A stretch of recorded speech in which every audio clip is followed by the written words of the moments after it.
Ang susunod na programa ay rated PG. Ito ay nangangailangan ng patnubay at gabay ng magulang para sa mga batang manunood. Hindi maintindihan ni Charlene kung bakit hindi niya maramdaman ang lukso ng dugo sa anak niya nang una niya itong mahawakan dahil naniniwala siya sa instinct ng isang ina.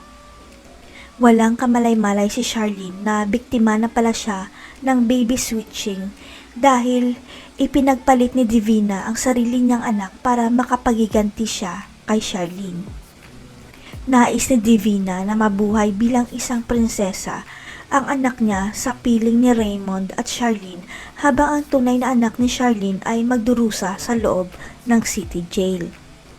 Pero tandang-tanda talaga ni Charlene na may nunal sa likod ang anak niya at bigla na lang ito nawala pero sa isip niya baka nagkamali lang siya sa kanyang nakita. Pero nang mahawakan ni Charlene ang anak ni Divina na si baby girl, nakaramdam siya ng lukso ng dugo sa baby pero sa isip niya baka namimiss lang niya ang anak niya. Tanging si Leilani lang ang nakakaalam ng katotohanan dahil siya ang nagpaanak kay Charlene at Divina, kaya lang ilalaglag siya ni Divina kung isisiwalat niya ang katotohanan. Hanggang sa makalabas na ng kulungan si Charlene at Divina at may iwan naman sa loob ng city jail si baby girl, kaya inampon at pinalaki siya ni Dado bilang tunay nitong anak.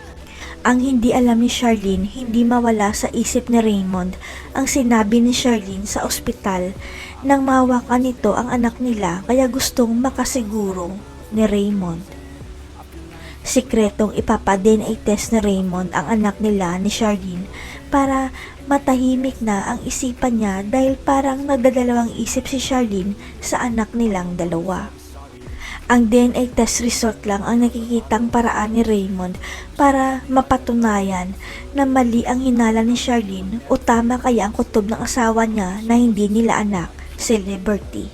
Si Raymond kaya ang unang makakadiskubre na hindi nila kadugo si Liberty.